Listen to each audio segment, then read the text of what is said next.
Welcome to Alabama Politics on the Net News Radio Network. I'm your host, Murray Edwards. The topic for today's episode, occupational taxes. Are they taxation without representation? You get to decide. I want to welcome John Sophocleus to the show and Jimmy Blake. Those two names may sound familiar to you because they're both running for office here in the state of Alabama. Mr. Blake's running for governor and Mr. Sophocleus is running for senator. And our topic today is going to be the occupational tax, which is being thrown at the citizens of about 25 cities here in the state of Alabama. Is it constitutional and should it be repealed? John, Jimmy, welcome to the show. Thanks for having me back. This is John Sophocleus, United States Senate candidate. Murray, thanks for having me on. Jimmy Blake here. So, gentlemen, there was an effort last year by Senator Andrew Jones to repeal the occupational tax here in the state of Alabama. And as I mentioned, there's 25 cities who have occupational taxes, some of them as much as 2%, most of them in the 1% range. I guess the problem that most people are having to deal with is this one more tax. They didn't vote for it. And even if you don't live in the city that you work, you're still paying that tax. Am I correct? That is correct. And taxation without representation is the best way to say it, Murray. I had my state senator, Tom Watley, pre-file a bill a few years back. And it's nice to see what's being proposed now is even more of a reversal. My point was, since I was being taxed in a jurisdiction that I had no ability to vote for, directly taxed, I asked Senator Watley to introduce a bill for anyone living outside that jurisdiction to write whatever the amount was you paid in taxes off of your state tax form. And then the legislature could decide whether they wanted to give it to the city or anybody else. And then I had some representation. Well, Watley said when he pre-filed that bill, he got to send it on like he'd never seen before. And you can imagine why, with that sort of money at stake at the city level. Well, it's a true statement. I know that Senator Jones is the one who pre-filed last year. It was SB 44, and he came out earlier, I guess last week, and stated he was going to once again file the motion to repeal the occupational taxes. And to no one's surprise, the Alabama League of Municipalities came out against the bill, stating that occupational taxes are a local issue. And of course, you have other folks like the ACCA that love to weigh in on things like this. Yeah, just people admit that if there's anybody that's trying to repeal any taxes in Montgomery. So that's a great thing. That's a true statement there, sir. And while the bill was in committee, Senator Linda Madison Coleman offered up an amendment to exclude Class 1 municipalities, of which Birmingham happens to be the only one in the state. The sad thing about it, the one city that's doing this is Birmingham, and Birmingham is the only Class 1 city in the state of Alabama. So even if something were to occur and a bill should be passed, then the city of Birmingham could continue to charge the employees of that area this 1% tax. Birmingham is not the biggest city in Alabama anymore, and I don't know why it would be the only one that would be the exception. The only thing I can tell you about that is whoever put that amendment on really doesn't care much for the folks who live in Birmingham or the people who work in Birmingham. And I find it kind of outrageous. We're supposed to have uniform taxation in this country, not pick winners and losers. And, I would hope that if they were going to approach that issue, and I don't live in Birmingham anymore, I don't think less of the people in Birmingham than the people in Huntsville or Montgomery or Mobile, Well, I can understand. It was Senator Linda Madison Coleman. She was the one who offered up the amendment to add to SB 44. She was on the Birmingham City Council with me years ago. And of course, no doubt the city leaders are the ones who put her up to doing that. And although I personally like Linda Coleman, she's just another big government person who wants to take all the money they can from people. The occupational tax was originally put on by a guy who I really thought a lot of, and he was a Republican named George Siebels when he was mayor. I remember one time he really got upset with me when I said it was the most destructive thing that ever happened to the city of Birmingham. Back in those days, Birmingham had a population of like 340,000. Right now, I'm not sure it's even 200,000. Nothing has done more to hurt the economy of the city of Birmingham than the occupational tax. What business wants to come into to a city that puts them at a disadvantage in terms of paying their employees? And that's exactly what the occupational tax does.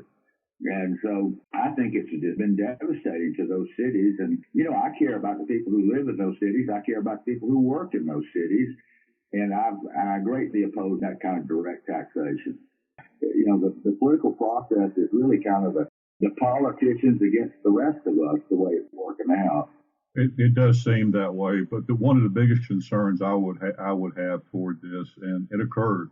I used to work in Birmingham. This goes back about 25 years or so, but I didn't live in Birmingham.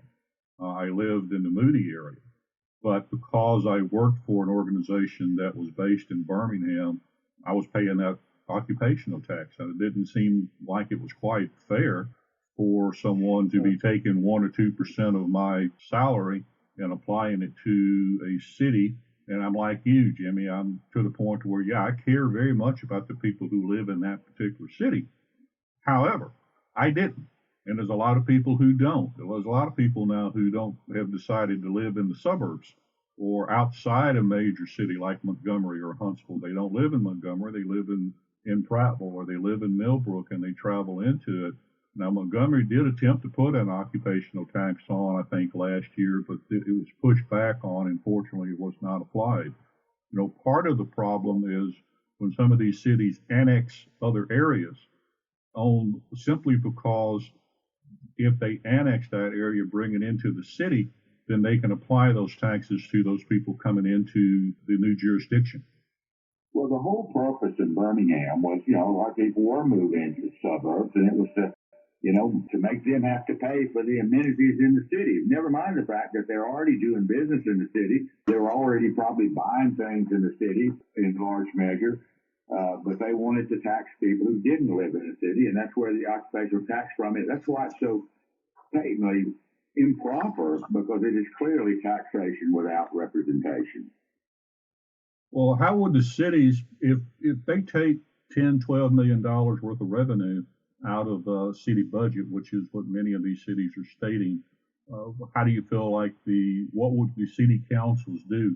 I'm assuming that it's the city councils or the county commissions that are making the decision to add these occupational taxes to the employees. It's the council. I think they have to run it. I think they had to get a special bill through the legislature in order to do it. And the council is the one that does that. Lord Murray, what government at every level is doing all kinds of things that shouldn't be doing and spending tremendous amounts of money. I wish people realize how much the budget of the state of Alabama has gone up, or the revenue of the state of Alabama, or the revenue of the city of Birmingham. Massive increase. The spending by local governments, state governments have gone up so much faster than the income of the citizens. It's ridiculous, and that is not the way it should be. I agree with you. Money's not everything. We see that situation when we start taking a look at educational problems we have here in the state. We spend an exorbitant amount of money. The problem with folks who live in that jurisdiction, if they're the only ones that are taxed and they feel good about reelecting the folks who are directly taxing them, okay, the problem is that's not what they want, right? They want to export that tax to folks outside of the voters that could actually discipline them. I agree totally. But I think we can also agree on the fact that, unfortunately, so few individuals take the time to educate themselves on the candidates, especially in down ticket in local races. And I'm a big proponent of trying to educate as many people as I can to say, you've got to understand what is the ultimate goal of the individual that you're voting for. And if he or she is going to stand up to you, you vote for them. If they don't, if they're going to stand up for a larger governmental entity, then they're not your friend. You do it very well. Please keep educating. Well, I was looking at some of the stats. Atala has got a 2% occupational tax, and they state it would take 20 years to phase out what Senator Jones's bill is proposing to end the occupational tax in the Atala area. And that's just a small smidgen. The larger cities have the smaller percentages because naturally they've got a larger population to draw from. But the small cities like Gadsden, Atala, and some of the other cities that are small in nature are the ones who have the 2% occupational tax. That doesn't seem fair to the people of that area. Indeed. So, in your opinion, gentlemen, what should the citizens of Birmingham, Huntsville, Mobile, and the counties decide that they should do when election time comes up? Should they throw their support behind proposed this year when the session starts back up in 2023? They're going to have support from the population because we know what happened last time. It died on the vine. It got into committee and then it got postponed, and then they tried to put all kind of amendments on it.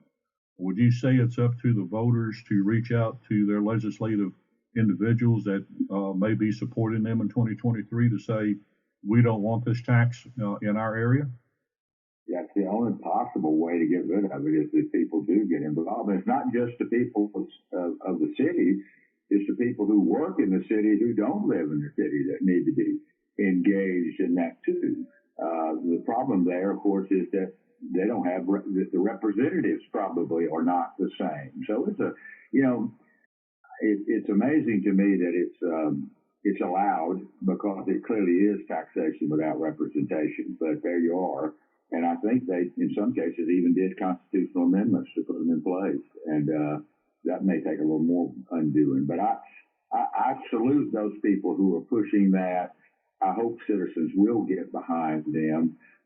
Look, it is so refreshing to see any elected official who wants to cut back the amount of money that governments are basically stealing from people of their jurisdictions. And I would hope people would get way behind them and help them do that and encourage their own people to support that. Well, as I understand, I've talked to a couple of senators over the last few weeks, and one of their main agendas is to try to attack the taxation issue that is current here in the state of Alabama. Now, how far they will be able to get with it is another situation. I mean, there are other major issues that they will be trying to push down the line to get past. You guys are going to be affected by part of it if they decide they're going to go down closed primaries and things like that, which is definitely going to be a push this year. There's no doubt about it. And Murray, on the issue of closing primaries, we need to talk about that for a minute. As libertarians, we've got 65 candidates on the ballot. It didn't cost the taxpayers anything to. In fact, it cost us about $300,000 just to get on the ballot as a party because of the rules as they are. Our position is we don't. The Republicans that can do whatever they want, the Democrats can do whatever they want. But right now, taxpayers are paying for their primaries. They're paying for them selecting their own people. And political parties are just independent entities. They're no different than the Lions Club as it relates to the law. Why in the world are taxpayers paying for them to choose their candidates? They're certainly not paying us to choose our candidates. And if the state's paying for the primaries, I want to be able to vote in both of them or all of them. I want to vote in the Democratic primary, the Republican primary. If they're state funded, we ought to be able to vote for them. And if they're going to close the primaries, then the parties need to pay for that process, not the taxpayers. Well, I would imagine most taxpayers don't understand that they're paying for this. I'm assuming most of them think that the parties are the ones who are flipping the bill for their primaries and things that occur. And there were some weird things that occurred during the primaries and the runoffs during this particular election cycle.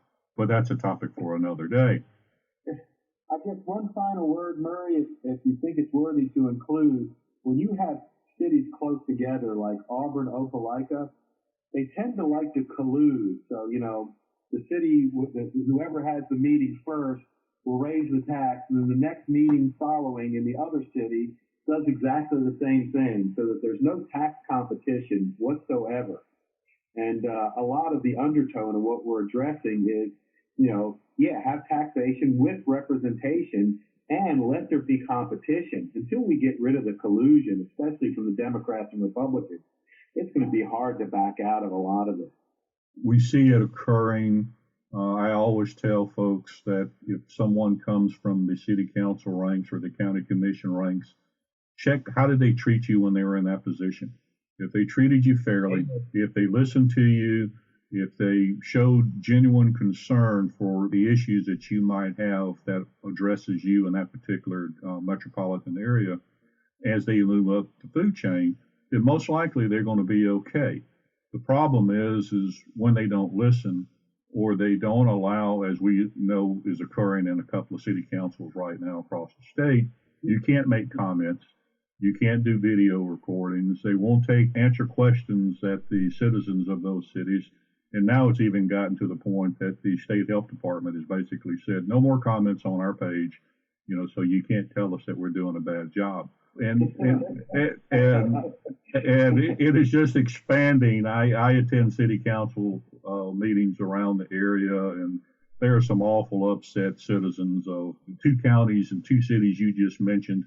Montgomery's not real thought of right now. They're all led by folks who have money that has been pouring into their back pockets from areas the average citizen just can't afford to provide to them.